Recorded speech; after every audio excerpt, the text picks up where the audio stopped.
오늘 주일 오전 하나님의 성전에 함께 예배 드리기 위해서 모이신 여러분들과 하나님의 음성을 듣기를 원합니다.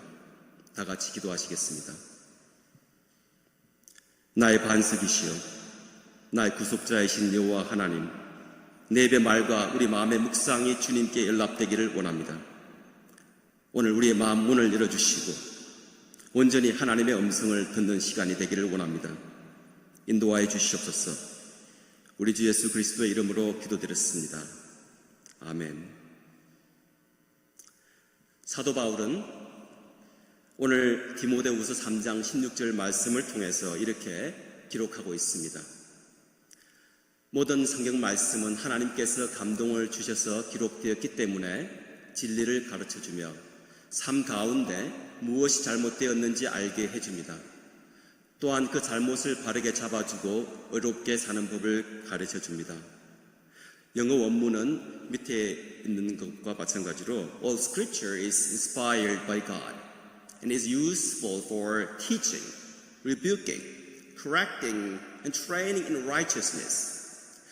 이와 마찬가지로 성경 말씀이 하나님의 감동으로 쓰여진 언약의 말씀임을 믿습니다. 하지만 우리가 성경을 읽을 때 유의해야 할 것은 하나님이 아브라함에게, 하나님이 야곱에게, 하나님이 이삭에게, 하나님이 모세에게, 하나님이 바울에게 말씀하셨을 때 그 상황이, 그리고 그 대상이 우리와 다르기 때문에 하나님 말씀을 철자 그대로 우리 상황에 바로 적용한다는 것이 어려울 때가 있음을 고백하게 됩니다. 하지만 우리가 알아야 할 것은 하나님의 말씀이 성경을 통해서 기록되어 있고 이 말씀을 성령님을 통해서 우리에게 필요한 말씀으로 들려주신다는 사실입니다. 이 언약의 말씀을 통해서 하나님께서 우리에게 소통하고 계십니다. 그리고 우리를 구속해 주시고 우리에게 영원한 생명을 선포하신 것입니다. 그래서 사도 바울은 히브리서 4장 12절 말씀을 통해서 하나님의 말씀의 힘에 대해서 이렇게 선포하고 있습니다. 오늘 성경 말씀입니다. 하나님의 말씀은 살아있고 힘이 있습니다. 양쪽에 날이 선 칼보다도 더 날카로워서 우리의 혼과 영과 골수를 쪼개기까지 하며 마음속에 있는 생각과 감정까지도 알아낸다고 성경은 기록하고 있습니다. 하나님의 말씀은 살아있습니다. 그 말씀은 어떤 금보다도 예리합니다. 그래서 말씀으로 우리의 혼과 영혼을 쪼개기까지 하면서 우리의 마음과 생각을 꿰뚫어 보신다는 것입니다. 오늘 말씀을 통해서 하나님께서는 저와 여러분에게 진리의 말씀을 선포하고 계십니다. 오늘 시편 23편은 다윗이 직접 만난 하나님을 말하고 있습니다. 하나님이 실제로 어떤 분이신지를 말해주고 있습니다.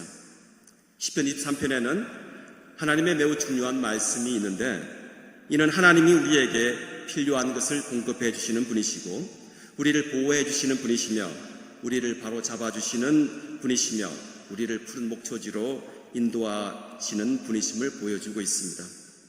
오늘 말씀을 통해서 하나님이 어떤 분이신가를 깨닫기를 원합니다. 그리고 하나님이 여러분을 얼마나 사랑하시는지 여러분이 하나님께 얼마나 중요한 존재인지를 깨닫기를 원합니다. 우리가 하나님을 더 많이 이해할수록 하나님을 신뢰하는 것이 쉬워지게 됩니다. 시편 23편은 이렇게 시작하고 있습니다. 여호와는 나의 목자시니 내게 부족함이 없으리로다. The Lord is my shepherd. I will not be in need. 주 여호와는 나의 목자시니 시편 23편의 첫 문장을 읽을 때 첫 단어에 대해서 생각해 보신 적이 있으십니까? 주 여호와, 영어로는 The Lord. The Lord란 우리의 삶의 주인을 이야기합니다. 주인이란, 나의 삶의 주인이란 내 삶을 주관하고 계시는 분을 이야기하고 있습니다. 오늘 성경을 읽으시면서 주 여호와 하나님이 여러분의 삶의 주인이신지를 생각해 보기를 원합니다. 그분이, 주 여호와 하나님께서 여러분의 삶의 주인이 될 자격이 있으십니까? 여러분의 삶을 온전히 내어드릴 수 있는 분이 맞습니까? 그분이 바로 우리의 주님이시라면 그분은 우리를 위해서 무엇을 하시는가 생각하기를 원합니다. 바로 그분이 우리의 목자이시라고 오늘 성경은 이야기하고 있습니다. 목자란 무엇을 이야기합니까? 수년 전 터키에 있는 이스탄불 지역에서 일어났던 사건에 대해서 신문 기사를 통해서 알게 되었습니다. 양치는 목자가 잠시 점심을 먹으러 나간 사이에 1,400마리가 되는 양이 터키 한 절벽에서 뛰어내렸다고 합니다. 한 마리의 양이 절벽에서 뛰어내렸을 때 다른 양들은 왜 그런지 묻지도 않고 그 뒤를 따라 뛰어내렸다고 합니다. 이렇게 해서 그들 중 약 500마리가 죽게 되었다고 합니다. 그 이후에 뛰어내린 양들은 500마리가 죽었던 500마리가 쿠션으로 작용해서 살아남게 되었다고 이야기합니다. 수많은 양들이 이렇게 죽게 된 원인이 무엇이었습니까? 이것은 이들이 목자와 분리되었기 때문인 것입니다. 목자가 잠시 점심을 먹으러 자리를 비운 사이에 그들은 모두 혼자 남게 되었습니다.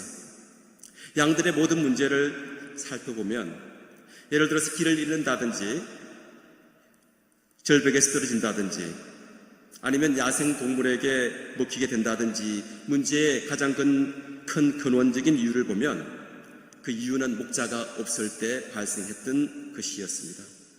양들에게 그만큼 목자의 역할은 중요합니다.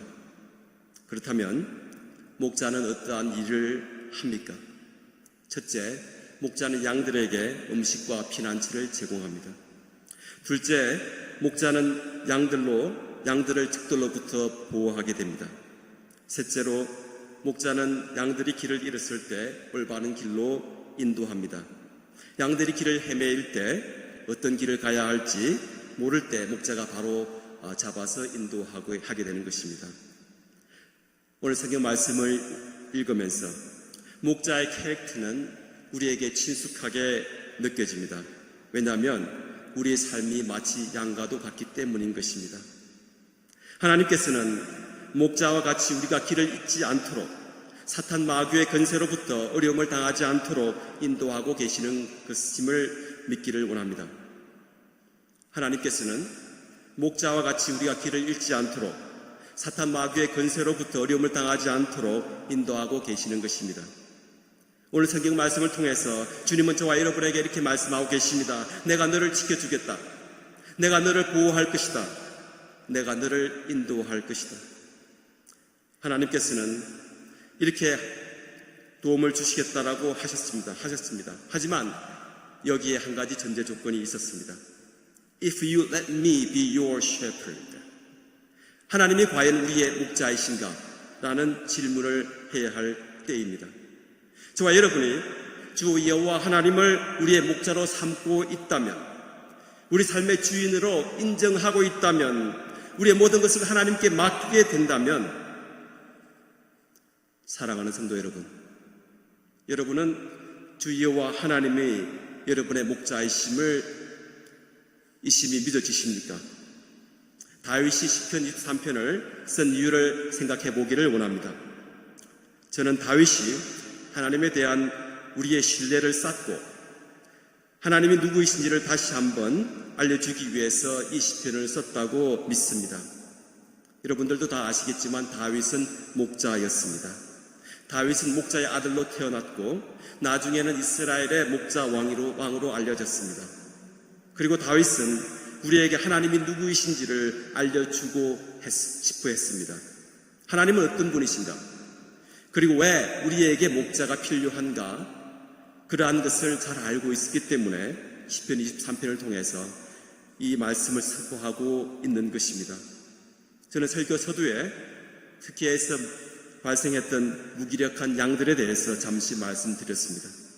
이 불쌍한 양들처럼 우리는 종종 길을 잃게 될 때가 있음을 고백하게 됩니다.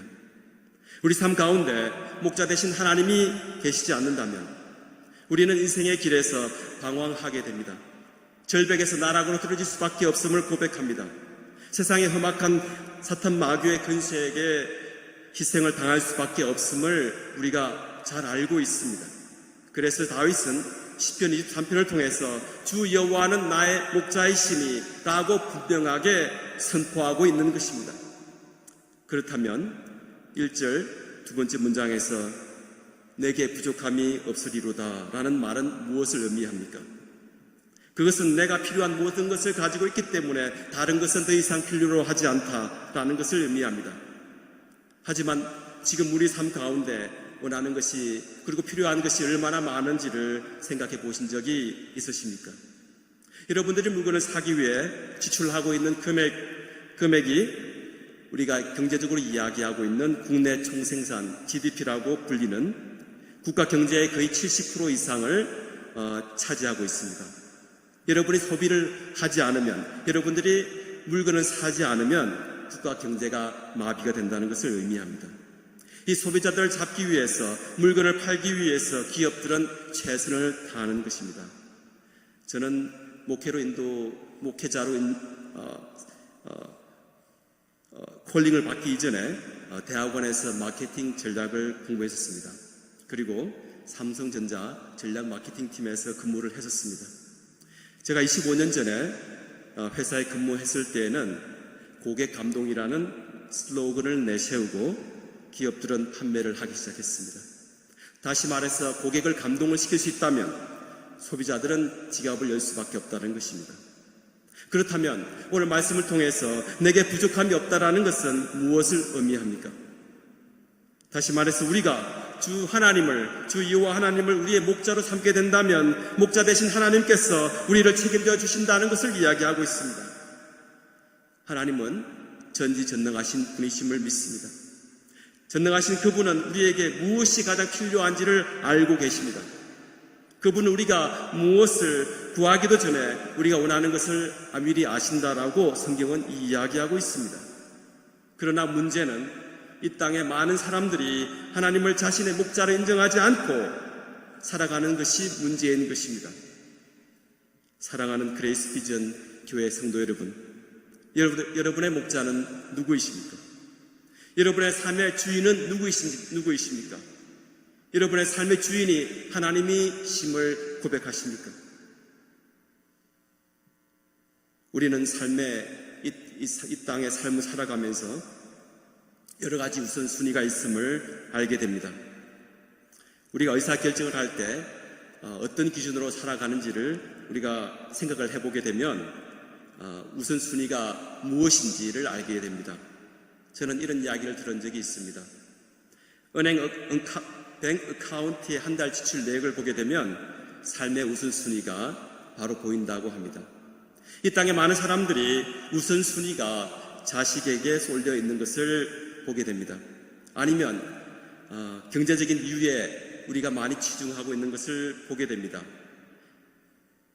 아니면 집을 사기 위해서, 아니면 차를 사기 위해서 상당한 투자를 하면서 이 땅을 살아가고 있는 것을 알게 됩니다. 사람들의 마음 가운데 돈이 없으면 이 세상의 모든 것을 잃어버린 줄 살아가는 사람들이 얼마나 많음을 우리가 보게 됩니다. 하나님께서는 오늘 아침 저와 여러분에게 이렇게 말씀을 선포하고 계십니다. 내가 하나님께서 내가 여러분의 목자가 된다면 If you let me be your shepherd, I will take care of you. I'll protect you. I'll guide you. I'll correct your problems. And yet, the question is, if we let the Lord be our shepherd. 제2차 세계대전 직후에 연합군들은 전쟁으로 인해서 부모님을 잃은 고아들을 수용소에 모아서 도와주기로 결정을 했습니다. 이 아이들은 먹을 것이 없어서 그리를 배회하고 있었습니다. 그래서 이 아이들을 모아서 아이들을 잘 먹이겠다고 보살피기 위해서 한 장소에 모아서 보살피기 시작했습니다. 그러나 이 아이들은 밤에 잠을 이루지 못했다고 합니다. 그들은 불안하고 두려운 것처럼 보였습니다. 이들을 대상으로 한 심리학자는 한 가지 해결책을 제시했다고 합니다. 어린이들이 잠자리에 들기 전에 들게 한 이후에 그들에게 먹을 빵 한 조각을 주었다고 합니다. 그들에게 더 많이 먹고 싶다면 더 먹을 것을 주었지만 이 빵, 마지막 빵 한 조각은 먹지 않도록 했다고 합니다. 이 빵 한 조각은 놀라운 결과를 가져왔다고 합니다. 아이들은 무의식적으로, 잠자리에 들게 되는 무의식적으로 내일 먹을 것이 있다라는 그러한 희망을 가지고 편안함을 느끼며 잠자리에 들었던 것입니다. 이 확신은 아이들에게 평온과 평화와 여유를 주었던 것입니다. 오늘 시편 말씀을 통해서 우리가 읽었던 시편 23편에서 다윗은 자신과 양들의 관계 속에서 느꼈던 바로 그와 같은 느낌을 자신이 양이 되어서 여호와 하나님을 자신의 목자로 삼게 될 때에 내게 부족함이 없다라는 것을 이 땅에 선포하고 있는 것입니다. 저 여호와 하나님, 주 여호와 하나님이 나의 목자이시기 때문에 내게 부족함이 없다라는 것을 저와 여러분에게 선포하고 있는 것입니다. 양들은 굳이 말을 하지 않아도 목자가 그들에게 내일 음식을 줄 것을 알고 있었습니다. 양들은 굳이 말을 하지 않아도 목자가 그들이 원하는 것을 준비했다는 것을 알고 있었습니다. 내일도 그렇게 할 것이라는 믿음을 가지고 있었습니다. 그러므로 이 시편 23편은 하나님께 무엇인가를 구하는 어떤 탄원으로 시작하지 않았습니다. 오히려 그것은 주님은 우리의 목자이시다라는 사실에 대한 진술로 성경을 시작하고 있습니다. 다시 말해서 우리가 생각하기도 훨씬 이전에 하나님께서는 우리에게 필요한 그 모든 것을 주셨다는 것을 이야기하고 있습니다. 지난 겨울은 무척 추웠던 것으로 기억을 하고 있습니다. 하지만 겨울이 추워지기 전에 하나님은 지구에, 우리가 살고 있는 이 땅에 천년 자원을 미리 공급해 주셨습니다. 우리에게 필요한 석유와 가스를 통해서 우리는 추운 겨울을 지나갈 수 있었습니다. 하나님은 우리에게 필요한 일용할 양식을 하나님이 사람을 창조하기 전에 우리를 위해 미리 이 땅에 준비해 주셨음을 믿기를 원합니다. 우리 하나님은 전능하시며 우리에게 필요한 것이 무엇인지를 아십니다. 저는 그레이스 비전 교회로 파송을 받고 우리 교회 예배 처소 이전 문제와 교회 비전에 대해서 걱정하시는 목소리를 들었습니다. 여러분 가운데 걱정이 있습니까? 여러분 가운데 염려가 있습니까? 여러분의 자녀들 때문에 걱정하고 계십니까? 아니면 경제적인 이유 때문에 걱정하고 계십니까? 아니면 건강 때문에 걱정하고 있습니까? 아니면 예배 처소에 대해서 걱정하고 있습니까? 여러분의 관심사는 무엇입니까? 하지만 오늘 말씀을 통해서 하나님께서 저와 여러분에게 선포하고 계십니다. 이 모든 것들을 하나님께서 알고 계시다고. 만일 우리가 하나님을 우리의 목자로 삼게 된다면 우리에게 부족함이 없을 것이라고 저와 여러분에게 선포하고 계시는 것입니다. 사랑하는 성도 여러분, 하나님이 우리에게 오늘 아침 묻고 계십니다. 하나님이 정말 저와 여러분의 삶의 주인이신지를, 정말 우리의 목자이신지를 저와 여러분에게 묻고 계시는 것입니다. 하나님이 우리의 목자가 되신다면 If you let me be your shepherd, I will take care of you, protect you, and guide you. And yet the question is, if we let the Lord be our shepherd. 성부성자 성령님의 이름으로 축원합니다. 다 같이 기도하시겠습니다. 은혜가 충만하신 하나님 아버지 감사합니다. 오늘 말씀을 통해서 다윗과 하나님의 관계가 이 땅에 선포되었던 것처럼 우리와 하나님의 관계가 이 땅에 선포되어지기를 원합니다. 주 여호와 하나님이 우리의 목자 되심을 다시 한번 이 말씀을 통해서 우리의 믿음으로 고백되어지기를 원합니다. 하나님 당신의 자녀들 불쌍히 여겨주시고 은혜를 베풀어 주시기를 원합니다. 하나님 인도하여 주시옵소서. 이 모든 말씀 우리 주 예수 그리스도의 이름으로 기도드렸습니다. 아멘.